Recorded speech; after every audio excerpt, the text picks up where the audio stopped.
to the Indigenous Entrepreneurs Podcast. Today I have Akilah Martinez with us. I interviewed Akilah about a year ago, so I asked her to come on again to update us on everything that's happened since then, because it's a lot and it's really exciting.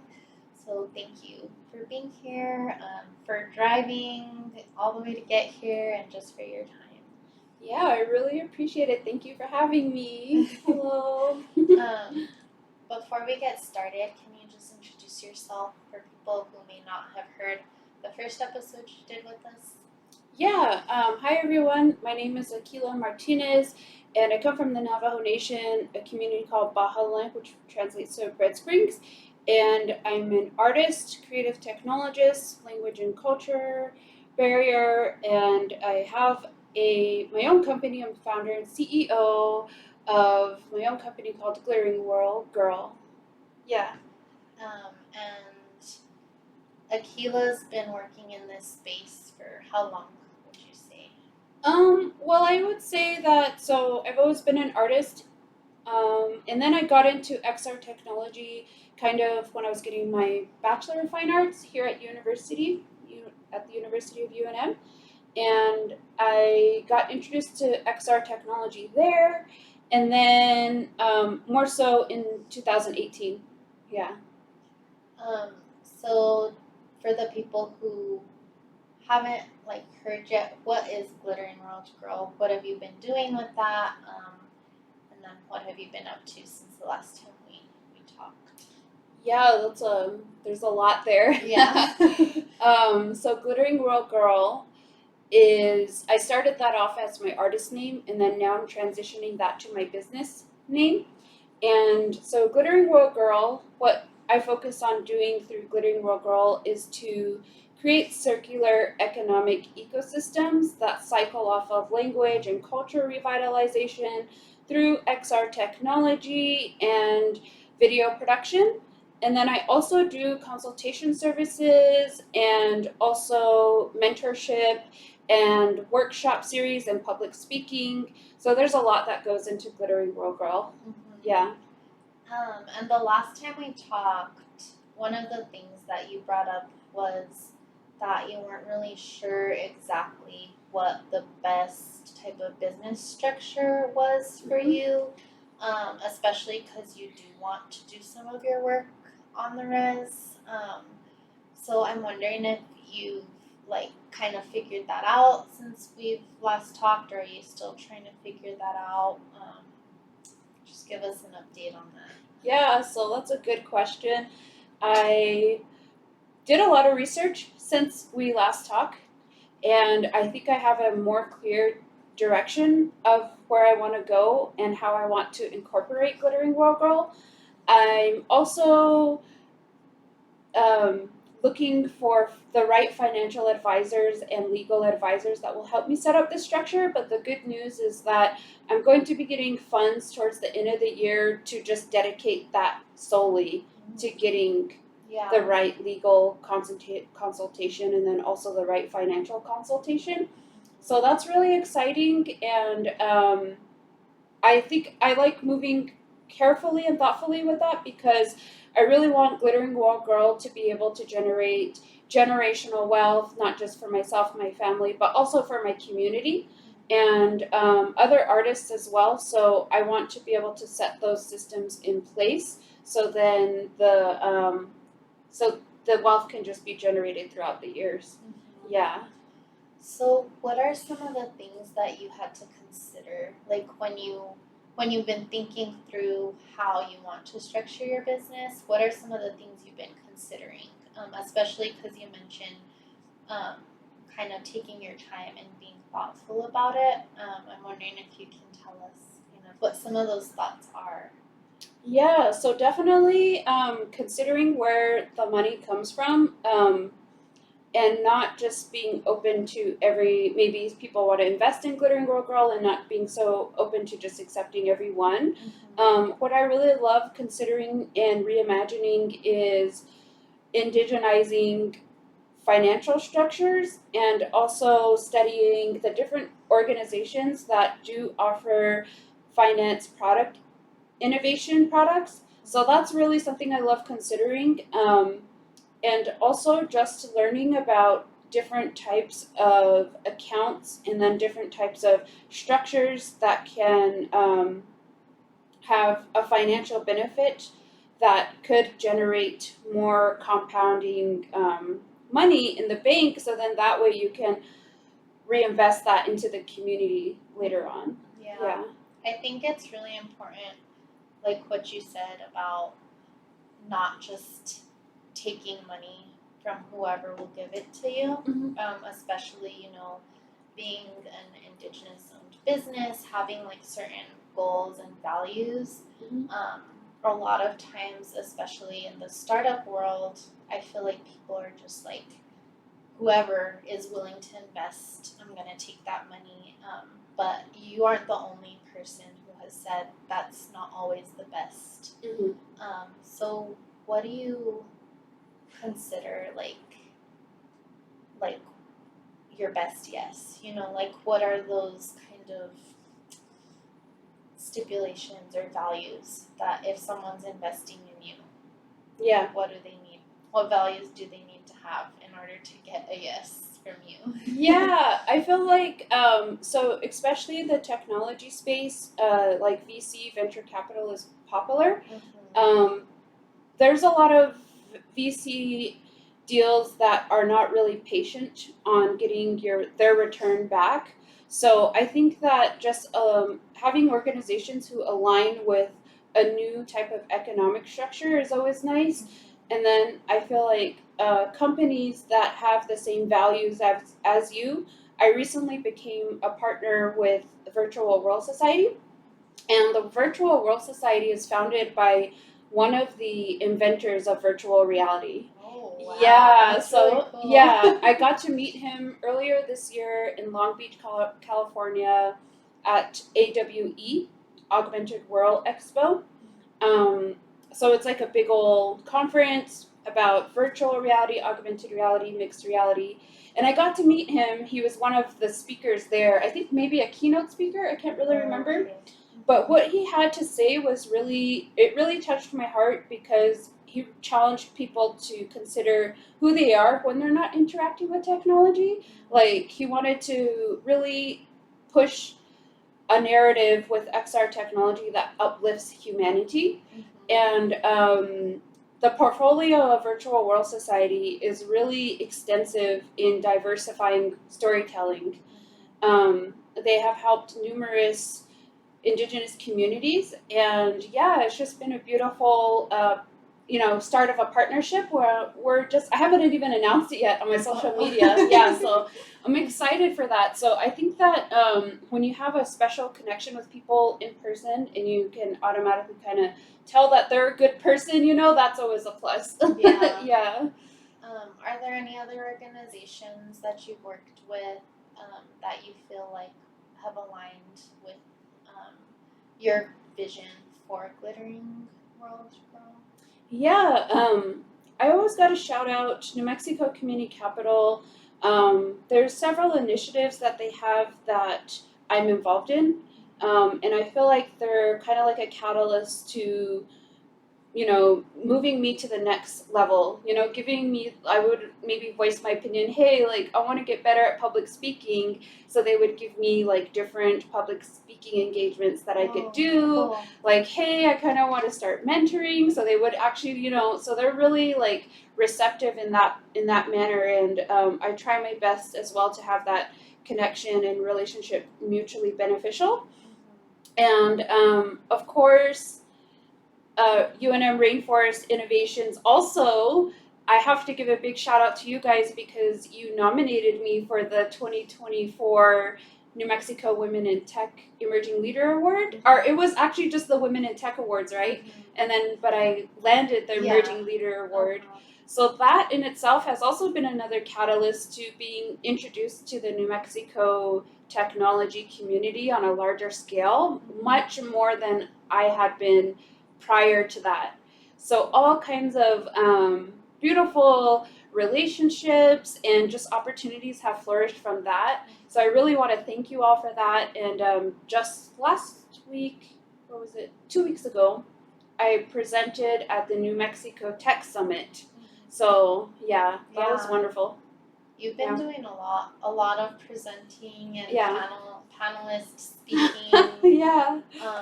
So you presented at the New Mexico Tech Summit, and I believe you recently spoke at the Deep Tech Symposium. Yeah, it was actually I think a partnering event. So there was a Deep Tech Symposium, and then Indigenous Pathways to Planning Sustainable Futures. Okay. So that the Indigenous Pathways was the one I spoke at, and you weren't there that day. I know, but it was good. I was like, I wanted to go, and then I had to meet some deadlines. Oh, okay, yeah. I'm calling you out. Yeah. Just kidding. No, I'm just kidding. No, I think it's so cool because I feel like this is kind of like a full circle moment, or maybe like we're a quarter way or an eighth away into the whole circle. But I had taken an interest in public speaking maybe a little over 2 years ago. And probably right when I first saw you won the competition with AIB. Yeah. So I had expressed that interest to Rachel Livingston, and she was working for AIBE at the time, American Indian Business Enterprise. And so she gave me the opportunity to present, remember? Yes. And I feel like I tanked that presentation. Like the thing there was the projector wasn't working, and I had to just like. I thought you did good. I was there.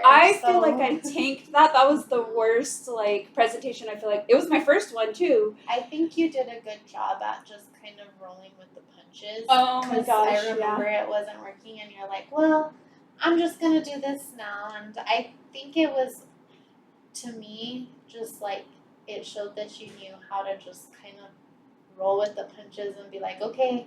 Like figure it out, and that's because you're innovative, and it was your very first kind of exposure to something like that, and so it's really cool to see how you've progressed, like from then to now. Yeah, like so right now I've been doing a lot of public speaking through Diné College, and I love it. So that's a new development, another organization. I don't know, would they be considered an organization? They're a college? University, college. And it's actually the Mellon Foundation that I have the fellowship through. And it's through a program that's funded at Diné College, but it's funded by the Mellon Foundation. Okay. And they're like an arts and cultures type of organization. Mm-hmm. So through there, I've been developing a workshop series called, I do artist talks, presentations, and then I've been developing the workshop series called Create a Life That You Want, Diné-based Approach to Success Consciousness. That's cool. And so it's really amazing. I've been having an overload, an outpouring amount of people who love the presentations and just the feedback, and they'll want to engage, so it's really exciting. So can you tell us a little bit more about exactly what it is you're doing at Diné College? Yeah, for sure. So I'm there for like two different things. I'm there for as an artist, as a creative technologist, and as a language and culture revitalizationalist. And so through that, I do the artist talks. I just finished an artist talk there like maybe a month ago.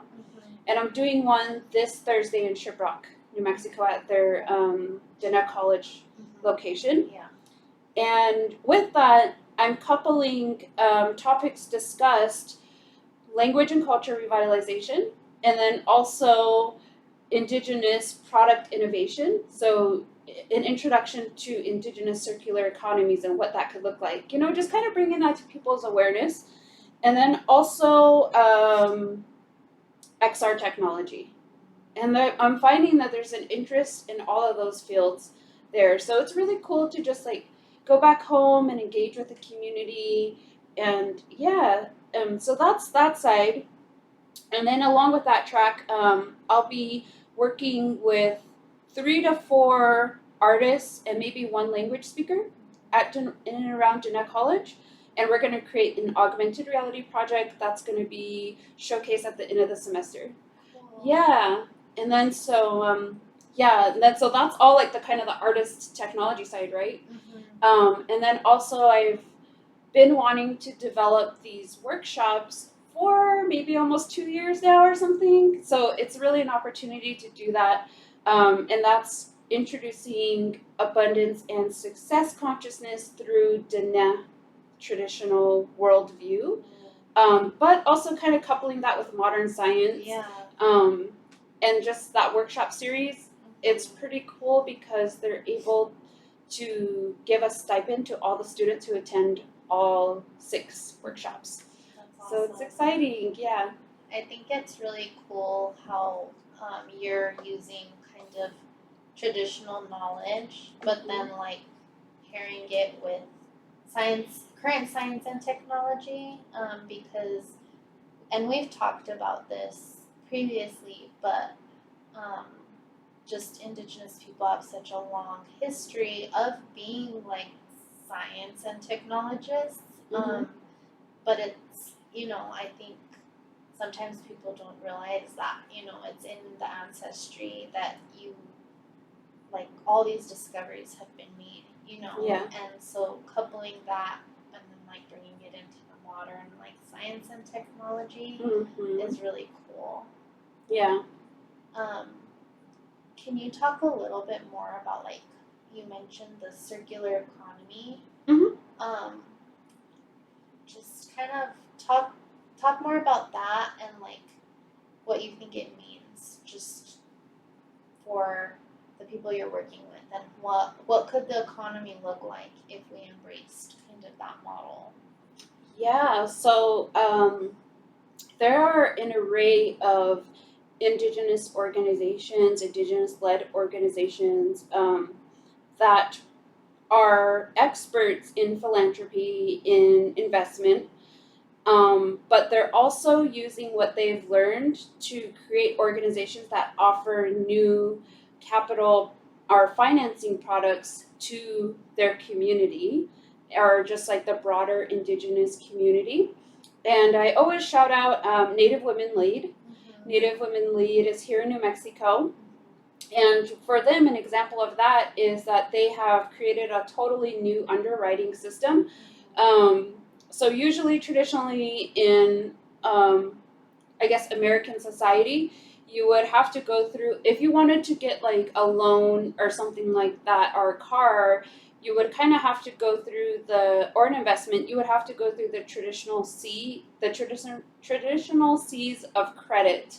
And, but Native Women Lead had created a new underwriting system that was based on relationship lending. So for them, in order to get to invest in someone, they wouldn't make them go through this normal banking system to get access to capital.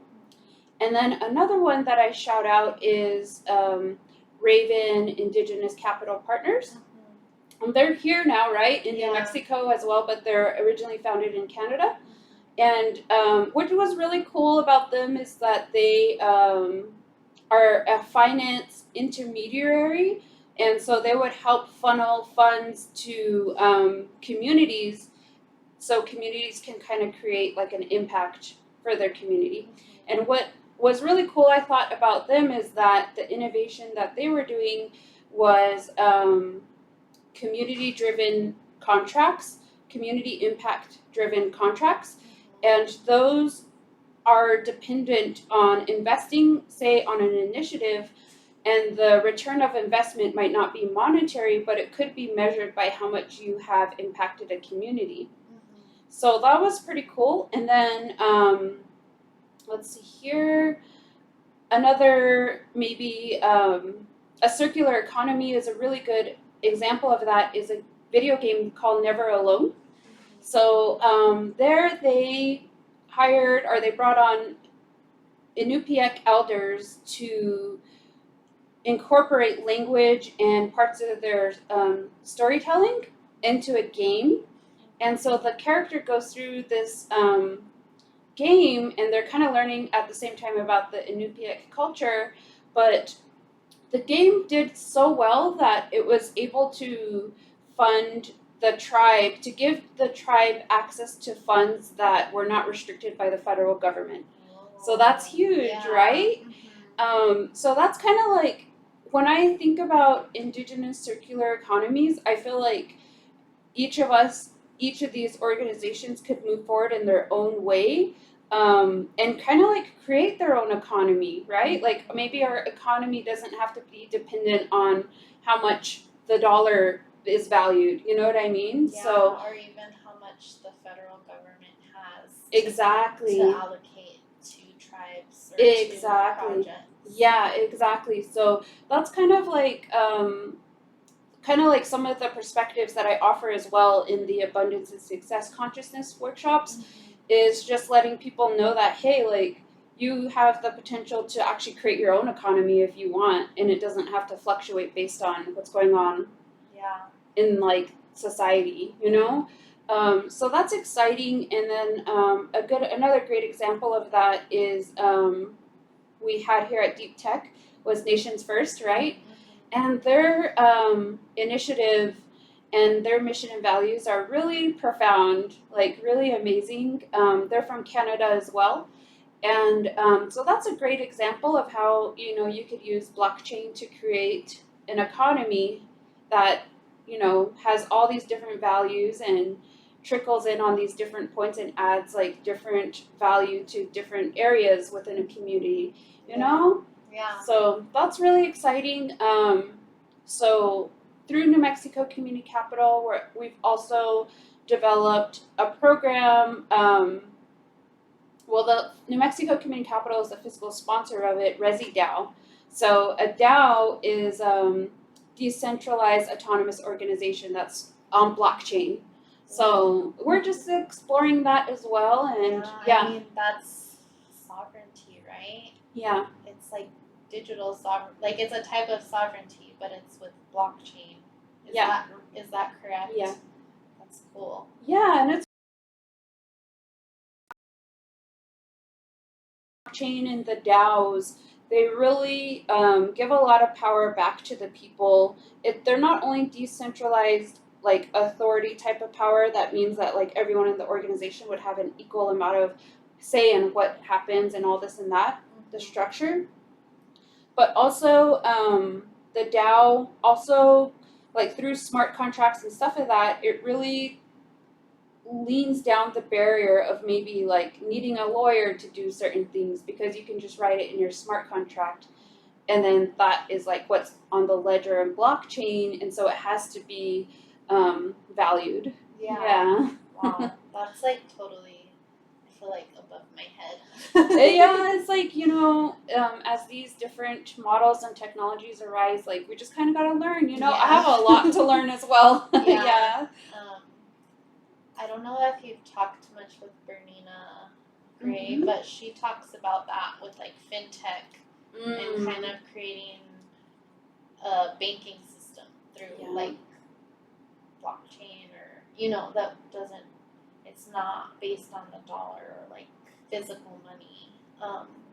I know a lot. There's countries out there who like they're just using Bitcoin to pay for things now. So it's like, why couldn't tribal nations do that?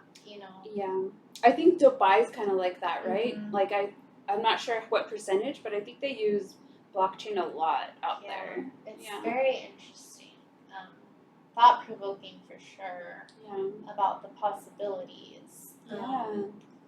Exciting too. Yeah. And Bernina's in ResiDAO. She's in our DAO. Okay, cool. And I love her ideas and how she just like says things. Like I love her ideas. She has a lot of really good ideas. She does. Yeah. You guys are both leaders in this space. It's really cool because I've kind of watched you guys, because like as part of my job, I kind of like keep an eye on people and like what they're up to and what they're doing. And I've seen you guys both grow and blossom, especially over the past 2 years. And you guys are just getting started too. So that's really exciting. I want to talk a little bit more about like the deep tech stuff. So it's deep tech. Tech is TEK, which means traditional ecological knowledge, right? Mm-hmm. So what was kind of talked about and covered during that symposium? Like, what were your key takeaways? I really liked Sandra Begay. Mm-hmm. That was the first time that I ever saw her in person or even saw her talk. Yeah, so I really loved that. And then Nation's First workshop. Were you there for that? I don't think so. I was only there the first day in the morning, and then I had to leave. Okay, yeah. So Nation's First did a workshop about DAOs, the decentralized autonomous organizations, and they really talked and gave their perspective about how they saw blockchain and DAOs, how it could be a segue into like sovereignty. So that was really cool. One thing that I really like about what they say is that their financial system, their ecosystem that they're setting up is really set up to not really honor or just like honor the Indian acts or the different treaties that we have been kind of restricted under. Yeah. So they're like, this could be a solution to that. Yeah. So that was awesome. And and then the next day there was really good presentations about data, like security, and also like keeping just data and AI kind of like really setting up security systems so then there might not be a like overbreach of data and stuff like that. So that was interesting. Yeah. Yeah. That's cool. One thing, so what is it called? The Resi DAO? Mm-hmm. And you and Bernina are part of that together. Yeah. Are you guys talking about South by Southwest? Is that, because she was telling me that she was in a DAO and you guys were talking about maybe going, but I don't know. Oh yeah, so that has come into conversation a little bit, and then so we're gonna loop back on that conversation sometime. Yeah. I was just wondering because she had mentioned that to me. But as far as just like updates and what like you've been up to recently since we last spoke, let's see, you won the Emerging Leader Award with the for the women's what is it? New Mexico Women in Tech. Yes, New Mexico Women in Tech Emerging 2024 Emerging Leader right here. And then you've been on a few different panels, New Mexico Tech Summit, Deep Tech, you talked there. You've been doing a lot of work with Diné College. Is there anything else that you've been up to that you want to tell us about? Yeah, so I won the Emerging Leader Award. Thank you to you all. No, we just nominated you, but you and your work spoke for yourself. Oh, okay. Well, yeah, thank you, Phil, because I thought it was really cool because that was your initiative, was to uplift Indigenous voices, right? And I think they're wanting for that more. They're ready for it, so they're really ready to support people, Indigenous people, and to uplift their voices. That's good. Yeah, and then right after that, I was invited to speak at MIT at their reality hackathon. Okay, that's cool. Yeah, so that was really exciting. And then I did an artist talk at UNM, a visiting artist talk. And then I'm also doing another visiting artist talk for them in November. And then I'll also be participating in their Dean Lecture Series for UNM. And that track is about innovation and entrepreneurship. So I'm really excited about that. And then, do you know what college that's with or what department? I believe it's for, oh my gosh, it's blanking me right now. But Donna Riley is the one that's putting it Oh, You- so you know- engineering, do you know- science okay, and yes, yeah. engineering. I don't Yeah, know okay. her personally, but Okay. she's on our board. So Okay, yeah, she had mentioned that, yeah. Uh-huh. So sorry, I had blinked that for a little bit. So that had happened, and then I've just been doing a lot of traveling and networking for Glittering World Girl, and I got the Urban Enhancement Resilience Artist residency through the city of Albuquerque. Oh yeah. So you were yeah, telling me about so I'm that. I'm currently doing that, and that's really cool because that opportunity has given me access to 2 professional video production studios in town. And so I utilized that, and then also I was asked to be a co-host on a podcast called Medicine to Society. Cool. Yeah. We'll link that so Okay. people can find it. Yeah, so we've done that, and that's been really fun because we've been interviewing all kinds of cool leaders across Indian country. So that's been really fun and exciting. And then let's see, there's like a lot that Yeah.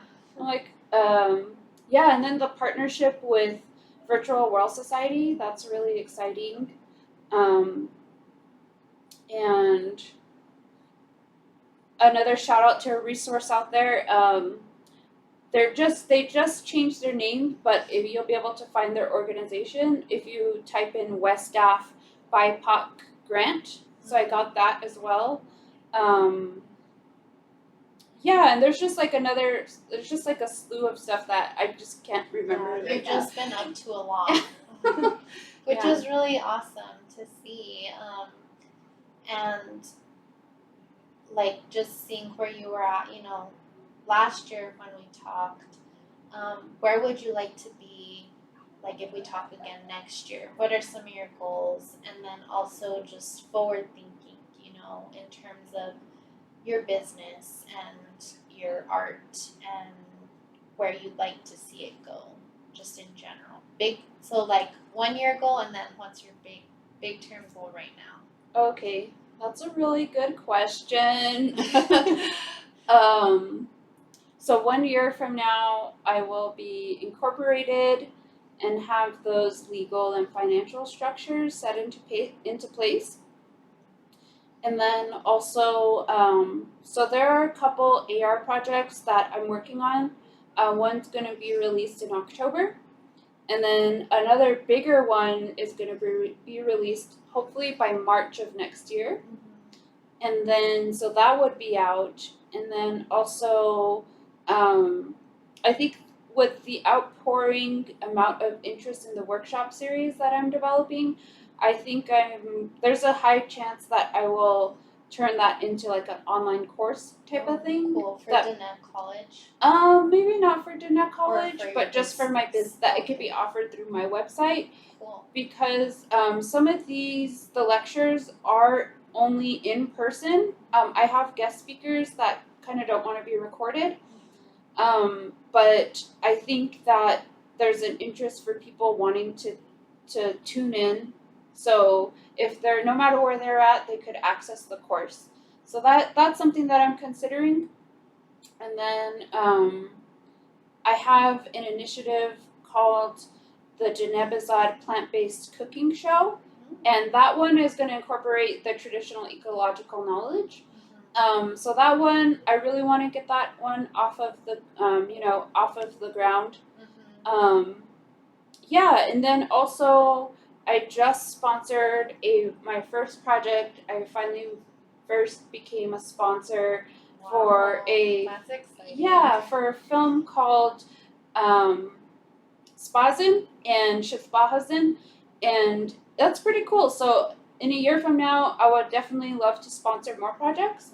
And then so that would be like a long-term thing, as well as like I want to be able to sponsor more projects or sponsor other artists in the future as well. Yeah. So building that wealth so then you can give back. Yeah. Just keep Richard Luarke, he's on our board, and he's also an advisor for the New Mexico Tribal Entrepreneurship Enhancement Program. He says like leave the ladder down, Okay. Oh, you saw him at Deep Tech. He spoke there too. But Okay. yeah, he talks about like leaving the ladder down for other people to follow. So Oh, nice. Yeah, that's kind of what you want to do with your, like, building your company, so then you can invest in whatever projects you want to. Yeah. Yeah. And I kind of like the approach to where I could just give funds and not get anything back. You know what I mean? So maybe Yeah. just like doing grants or something like that, Like or just philanthropy. or just like sponsorships. You know? Yeah. Awesome. Yeah. Cool. Well, it's been really good catching up with you. I don't know if there's anything else you want to mention while we're here or talk about, but you always have just such great ideas and like positive vibes in Aw. general. But it's just really exciting to see how you've grown and where you're going. Because I think it's just, there's so much. It's not just art and language and cultural preservation. It's like bigger because like you're working with Diné College and like there's all these different like projects that you have that I think are creating an impact. So I just want to commend you on that. Well, thank you, Cecilia, and I just want to commend you as well. Like, I know that you're doing a lot of really good initiatives and connecting people, and it's just really cool to see, you know? Yeah. Yeah, definitely. I love seeing the ecosystem blossom and, having you, like, you have your own different, like, groups of people that you're working with, but then also even just working with, like, New Mexico Tech Council. Like, I like seeing more Indigenous people, in those areas too, because again, with the traditional ecological knowledge, you guys have a lot of wisdom. So I'm glad that it's finally being recognized. Yeah, and I would just say, I think a really good thing that kind of will catapult you into the future is really valuing relationships and, partnering to some extent with organizations is really helpful.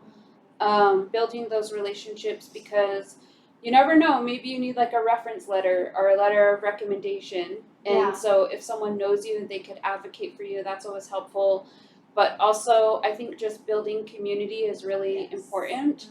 And I think that that's a part of my success is definitely a result of other people as well, and just that community that is, built here in New Mexico, and even within the different communities you're involved in, internationally or nationally as well. Yeah, so it's important. Yeah. Awesome. Well, thank you so much for joining me Yay. and catching us up, and I look forward to having you on again. We can talk about so many different things, but hopefully we'll be able to catch up with you again sometime. Okay, yeah, for sure. Thanks for having me, Cecilia. Yeah, thank you. Yay.